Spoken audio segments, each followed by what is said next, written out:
සිංගප්පූරුවේ සියලු දෙනා සාදරයෙන් පිළිගන්නවා. ඉතින් සිංගධර්ම channel එකේ අන්තිම වීඩියෝ එකේ අපි කතා කරා තලපති විජය ගැන.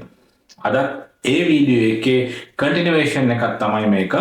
ඒ වීඩියෝ එකේ අපි කතා කරනකොට කිව්වා ඡන්දය තිබ්බා. ඡන්දය වෙනකම් මොන වගේ දේවල් සිද්ධ වුණාද කියලා. ඊට පස්සේ ඡන්දයේ ප්‍රතිඵල නිකුත් වුණා.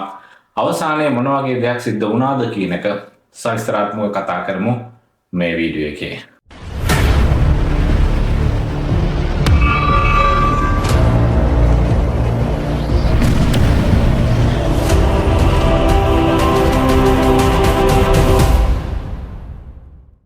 ඉතින් කලින් වීඩියෝ එකේ අපි කතා කරනකොට කලින් වීඩියෝ එක බලලා තිබ්බේ නැත්නම් ෆස්ට් කමෙන්ට් එකේ මම පින් කරලා තියන්නම් මේ වීඩියෝ එකේ link එක ඔයගොල්ලෝ ඒක බලන්නත් පුළුවන්. ඉතින් කලින් වීඩියෝ එකේ මම කියනකොට කිව්වා exit poll කියලා. ඒ කියන්නේ ඡන්ද දාලා එළියට ආපු මිනිස්සුන්ගෙන් අහනවා කාටද ඡන්දය දැම්මේ කියලා. අන්න එහෙම කියනකොට හැමෝම කියපු හැටියට තලපති විජය පරාද වුණා. හැබැයි ඇත්තටම ඒ රිසල්ට්ස් අවුට් වුණාට පස්සේ මම නැත්නම් ඡන්ද ප්‍රතිඵල අවුට් වුණාට පස්සේ ආසන 234න් ආසන 108ක් හම්බුණා තලපති විජයට. අවුරුදු 75ක් පරණ එක පක්ෂයක්, අවුරුදු 60ක් පරණ එක පක්ෂයක්. DMK කියලා කියන්නේ අවුරුදු 75ක් තමිල්නාඩුවේ පරණ පක්ෂයක්. ADMK කියලා කියන්නේ අවුරුදු 60ක් පරණ පක්ෂයක්. මේ පක්ෂ දෙකම අයින් කරලා තලපති විජේ පළවෙනි වතාවට, කියන්නේ ඔහු ඡන්දය ඉල්ලන්නේ පළවෙනි වතාවට පක්ෂයක් කියලා ඔහු පටන් අරගෙන අවුරුදු 2ක් 3ක් අතර කාලයක් තමයි වෙන්නේ. කොහොම හරි මේ පක්ෂ දෙකම පරද්දලා තලපති විජේ අංක 1ට එනවා. හැබැයි මෙතන තිබ්බ විශාල ප්‍රශ්නයක් තමයි ඔහුට හම්බුනේ ආසන 108යි. හැබැයි තමිල්නාඩු ප්‍රාන්තයේ ඔහුට CM හැටියට සීට් එකේ ඉඳගන්න ඕනේ නම් එහෙම ආසන 118ක් ඕන වෙලා තිබ්බා. ඉතින් මෙතනදී තලපති විජයට ආසන 10ක් අඩු වෙලා තිබ්බා. ඉතින් මේගොල්ලෝ ඡන්ද ඉල්ලනකොට මේ ප්‍රධාන පක්ෂ දෙක සුළු පක්ෂ ඔක්කොම එකතු කරගෙන තමයි ඒගොල්ලෝ ඡන්ද ඉල්ලුවේ. මේ DMK කියන මේ පක්ෂ පවා ඒගොල්ලන්ගේ වටේට පක්ෂ 10ක් 15ක් විතර එකතු වෙලා හිටියා. ඒගොල්ලෝ සුළු පක්ෂ 10ක් 15ක් එකතු කරගෙන තමයි මේ පාර ඡන්ද ඉල්ලුවේ. ඉතින් අවසානයේදී මේ ප්‍රධාන පක්ෂ දෙකම පෙරදෙනවා. හැබැයි මේ සුළු පක්ෂ ආසන කීපයක් එකතු කරගන්නවා. එහෙම නැත්නම් ආසන කීපයක් ඒගොල්ලන්ට ඡන්ද හම්බෙලා ඒගොල්ලෝ ගන්නවා. දැන් විජයට ආසන 10ක් අඩුයි. මෙතන තිබ්බ විශේෂතම නැත්නම් highlight එක තමයි එවකට හිටපු CM එහෙම නැත්නම් MK ස්ටාලින් කියන මේ පුද්ගලයා ඔහුගේ කොට්ටාශය ඔහු පරදි. ඒ කියන්නේ අවුරුදු ගාණක් ඔහු දේශපාලනයේ හිටපු පුද්ගලයෙක් MK ස්ටාලින් කියලා කියන්නේ. ඒ වගේම ඒ වෙලාවේ නැත්නම් කලින් තමිල්නාඩුවේ චීෆ් මිනිස්ටර් ඔහුගේ කොට්ටාශය ඔහු පරදිනවා විජේගේ එක කැන්ඩිඩේට් කෙනෙකුට. එහෙම නැත්නම් විජේගේ පක්ෂයේ එක තරඟකරුවෙකුට ඔහු පරදින එක තමයි මෙතනදී highlight එක. ඒ විතරක් නෙවෙයි. අවුරුදු ගානක් දැන් චෙන්නයි කියන ප්‍රදේශයේ ආසන 14ක් තියෙනවා. මේ 14 අවුරුදු ගානක් තිස්සේ දිනුවේ DMK කියන මේ පක්ෂය තමයි. මේ DMK කියන පක්ෂය කියපු එක දෙයක් තමයි චෙන්නයි කියන මේ ප්‍රදේශයේ ආසන 14 කවුරු ආවත් පරද්දන්න බෑ කියලා කිව්වා. හැබැයි ආසන 14න් ආසන 12ක්ම හම්බුණා තලපති විජයට. ඒ විතරක් නෙවෙයි. සමහර ප්‍රදේශයන්, ඒ කියන්නේ තමිල්නාඩුවේ සමහර ප්‍රදේශයන් මේ DMK කියන මේ අතිවිශාල ප්‍රබල පක්ෂය කියලා තියෙනවා අවුරුදු ගාණක් අපි දිනපු මේ ප්‍රදේශය මම නැත්නම් මේ කොට්ටාශය කාටවත් පරද්දන්න බෑ කියලා. හැබැයි තලපති විජේ පළවෙනි පාර ආපු ගමන් ඔහු එතන ජයග්‍රහණය කරනවා. අවසානයේ ආසන 108ක් ඔහු දිනනවා. ඒ වගේම අනිත් පක්ෂ දෙක 60යි 50යි. අන්න දල වශයෙන් 60යි 50යි එච්චරයි ඒගොල්ලෝ දිනන්නේ. ඉතින් ඒ ඡන්දයෙන් විජය ජයග්‍රහණය කරා. සාමාන්‍ය තමිල්නාඩුවේ ඡන්දයක් තියෙනකොට කවුරුත් බලන්නේ නැහැ. සිංහධර්ම channel එකේ බව මීට කලින් ඒ හා සම්බන්ධයෙන් අපි වීඩියෝ එකක් දැම්මේ නැහැ. හැබැයි මුළු ලෝකෙම ඉන්න YouTubers ලා වෙන්න පුළුවන්, ප්‍රවෘත්ති වෙන්න පුළුවන්, මේ හැමෝම මේ ඡන්ද ගැන වීඩියෝස් දාන්න පටන් ගත්තා. ඒ කියන්නේ සමහර අන්තර්ජාතික නාලිකා පවා මේ හා සම්බන්ධයෙන් ප්‍රවෘත්ති දැම්මා. අවුරුදු 2ක් 3ක් ඒ වගේ පරණ පක්ෂයක් ඇවිල්ලා අවුරුදු 70ක් 60ක් පරණ පක්ෂ දෙක අයින් කරලා ජයග්‍රහණය කියන අතිවිශාල ජයග්‍රහණයක් කරා කියලා. ඉතින් මම කලින් කිව්වා වගේ ආසන 18ක් ඕනේ. හැබැයි මොහු ගාන තියෙන්නේ ආසන 108යි. දැන් මම කලින් කිව්වා මේ DMK කියන පක්ෂයේත් ADMK කියන පක්ෂයේත් සුළු පක්ෂ එකතු වෙලා තමයි මේගොල්ලන් ඒ කියන්නේ මේ පාර ඡන්ද ඉල්ලුවේ කියලා. ඉතින් ඒක එක පක්ෂයක්. DMK කියන මේ ප්‍රධාන පක්ෂය යටතේ එක සුළු පක්ෂයක් තියෙන තමයි කොංග්‍රස් කියන පක්ෂය. ඒගොල්ලෝ ආසන 5ක් ජයග්‍රහණය කරලා තිබ්බා. ඊට පස්සේ ඒගොල්ලෝ කෙලිම කියන්නේ විජය 108ක් ගත්ත ගමන් ඒගොල්ලෝ කියනවා මම විජයට සපෝට් කරන්නම් කියලා. එතකොට 113. ඒ තව ආසන 5ක් මදි. ඒ කියන්නේ 118 වෙන්න තව ආසන 5ක් මදි.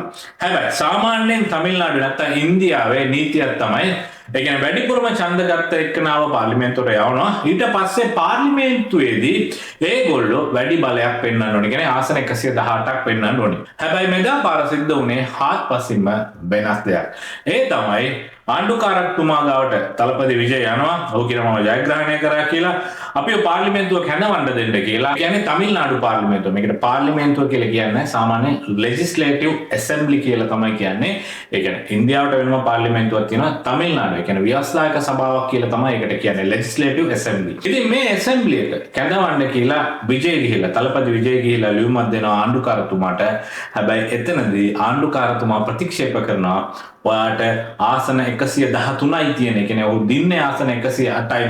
හැබැයි කොංග්‍රස් එක්කත් එකතු වුණා. ඊට පස්සේ 113ක් වුණා. හැබැයි ඔයාට ආසන 118ක් මදි. ආසන 118ක් අරගෙන එන්න මම චීෆ් මිනිස්ටර් හැටියට ඔයාට ඒ පෝස්ට් එක දෙන්නම් කියලා. ඊට පස්සේ ආයමන් විජය එළියට එනවා. ඉතින් මේ දවස් කීපය මුළු ලෝකෙම වගේ බලාගෙන හිටියේ කොහොමද විජය මේ 118 එකතු කරගෙන පාර්ලිමේන්තුව කැඳවලා CM කියන මේ පෝස්ට් එක නැත්නම් චීෆ් මිනිස්ටර් කියන මේ පෝස්ට් එකට මම මේ පාර්ලිමේන්තුව කියලා කිව්වේ තමිල්නාඩු ව්‍යවස්ථාදායක සභාව තමයි. ඉතින් මේ සභාව කැඳවලා කොහොමද මේ CM කියන පෝස්ට් එකට ඔහු ගිහිල්ලා ඉඳගන්නේ කියලා. ඉතින් මේ DMK යටතේ තරඟ කරපු සුළු පක්ෂ කීපයක් ඇතුළත ආසන දෙකක් තියෙන එක පක්ෂයක් ආය විජය එක්ක ඇවිල්ලා එකතු වෙනවා. ඊට පස්සේ 115 වෙනවා. ඒ තව ආසන 3ක් මදි. ඊට පස්සේ තව පක්ෂයක් ඇවිල්ලා එකතු වෙනවා. මේකට දවස් 2-3ක් විතර යනවා. ඉතින් හැමෝම වගේ දැන් තමිල්නාඩුවේ විතරනේ මුළු ලෝකෙම බලහිටියේ කොහොමද මේ 118 ඔහු කොහොම හරි එකතු කරගෙන යන්න ඕනේ. ඔහු මේ ලියුම දෙන්න ඕනේ. එතකොට තමයි ඔහුට ඒ අපොයින්ට්මන්ට් එක හම්බෙන්නේ. එහෙම නැත්නම් ඔහුට මේ තනතුර හම්බ වෙන්නේ. ඊට පස්සේ තව පක්ෂ දෙකක් එකතු වෙනවා. ඊට පස්සේ 117ක් වෙනවා. ඊට පස්සේ තව ආසන දෙකක් තියෙන තව පක්ෂයක් එකතු වෙනවා. ඊට පස්සේ කොහොම හරි 117ක් වෙනවා. ඒත් එක ආසනයක් අඩුයි. ඊට පස්සේ විජයගේ පක්ෂයේ ඉන්න කට්ටිය හැමොත් එක්කම ගිහිල්ලා කතා කරලා අවසානයේ තව එක පක්ෂයක්, තව එක කුඩා පක්ෂයක් BCK කියන එක කුඩා පක්ෂයක් ඒගොල්ලෝ ඕකේ කරා නම් එහෙම අවසානයේ විජයට ඒ ආසනේ අවශ්‍ය 118 හම්බ වෙනවා. ඒගොල්ලෝ කියනවා අද කියන්නම් හෙට කියන්නම් කියලා. ඔය අතරතුර ආණ්ඩුකාරතුමා කියනවා නෑ ඔයා මේ මාසේ 10 වෙනිදා ඇතුළත අනිවාර්යෙන් ආසන 118 පෙන්වන්න ඕනේ. එහෙම නැත්තම් මම ඊළඟට වැඩිපුර ඡන්ද ගත්ත ඒ පක්ෂය මම කැඳවලා ඒගොල්ලන්ට කියනවා ආසන 118 පෙන්වන්න කියලා. එහෙම ඒ පක්ෂෙත් ආසන 118 පෙන්වන්න බැරි වුණොත් එහෙම මාස කිහිපයකට ආණ්ඩුකාරතුමාගේ පාලනය යටතට ඇවිල්ලා ඊට පස්සේ ඉන්දියාවේ ජනාධිපති ටික කාලයකට තමිල්නාඩු ප්‍රාන්තය පාලනය කරයි. ඊට පස්සේ නැවත ඡන්දයක් තියෙනවා. ඊට පස්සේ ඒක කවුද දිනන්නේ කියලා බලලා එතනින් වැඩිපුර ආසන 118 අරගෙන යන මනුස්සයට එහෙම නැත්නම් ඒ පක්ෂයට ඒගොල්ලෝ මේ තනතුර නැමෙ චීෆ් මිනිස්ටර් කියන මේ තනතුර දෙනවා. කොහොම හරි ආණ්ඩුකාරතුමා තලපති විජයට දුන්නේ 10 වෙනිදා මැයි මාසේ 10 වෙනිදා වෙනකම්. අවසානයේදී මැයි මාසේ 9 වෙනිදා වෙනකොට ආසන 118ක් වෙනුවට ආසන 120ක් අරගෙන විජය එහෙම නැත්නම් තලපති විජය ඉන්දියාවේ තමිල්නාඩු ප්‍රාන්තයේ චීෆ් මිනිස්ටර් කෙනෙක් හැටියට තනතුර ගන්න තමයි යන්නේ. මම මේ වීඩියෝ එක කරන මේ වෙලාවේ තනතුර ගන්න පැයක කාලයක් විතර තියෙනවා. මේ වීඩියෝ එක රිලීස් වෙනකොට තමිල්නාඩු ප්‍රාන්තයේ චීෆ් මිනිස්ටර් හැටියට තලපති විජය වැඩ පටන් අරගෙන ඉවර ඇති. ඉතින් එක මිනිස්සෙක් මේ තරම් දුර එනකොට ඔහුට විශාල ප්‍රශ්න තිබ්බා. මම කලින් වීඩියෝ එකේ කියලා තිබ්බා ඔහුගේ පෞද්ගලික ප්‍රශ්න පවා එළියට අරගෙන ඒවා ඉන්ටර්නෙට් එකේ ලීක් කරා. YouTubeර්ස්ලාට ඒ වගේම Instagram ඉන්ෆ්ලුවෙන්සර්ලාට සල්ලි දීලා ඔහු ගැන අනවශ්‍ය විදිහට කතා කරන්න කියලා ඒවා පබ්ලිෂ් කරා. මේ හැම දෙයක්ම කරත් අවසානයේ ජනතාව ඔහුත් එක්ක හිටියා. අන්න ඒ හේතුව හින්දා අද වෙනකොට තලපති විජය තමිල්නාඩු ප්‍රාන්තයේ CM වෙලා ඉවරයි. ඉතින් ඔහු CM වුණාට පස්සේ එහෙම නැත්නම් මේ චීෆ් මිනිස්ටර් වුණාට පස්සේ මොන වගේ දෙයක් සිද්ධ වෙයිද කියන එක අපි ඉවසලා තමයි බලන්න ඕනේ. ඔව් ඡන්ද ඉල්ලන කාලේ කච්චතිව් ඉල්ලුවා. දැන් චීෆ් මිනිස්ටර් වුණාට පස්සේ ඇත්තටම විශාල ප්‍රෙෂර් එකක් දෙන්න නැහැ කච්චතිව් ඉල්ලලා. ඉතින් මේ වගේ හුඟක් ප්‍රශ්න තියෙනවා. ඉතින් තමිල්නාඩු ප්‍රාන්තය ඇතුලේ කච්චතිව් ඉල්ලන්න කලින් තමිල්නාඩු ප්‍රාන්තය ඇතුලේ විශාල ප්‍රශ්න තෝගයක් තියෙනවා. මේවා ඔහු කොහොමද විසඳන්න යන්නේ? අවුරුදු 5ක කාලයක් ඔහුට බලය තියෙනවා. මේ අවුරුදු 5ක කාලය ඇතුළත කොහොමද ඔහු විසඳන්න යන්නේ? ඊට පස්සේ ඔහු කච්චතිව්කට මොන වගේ බලපෑමක් කරයිද?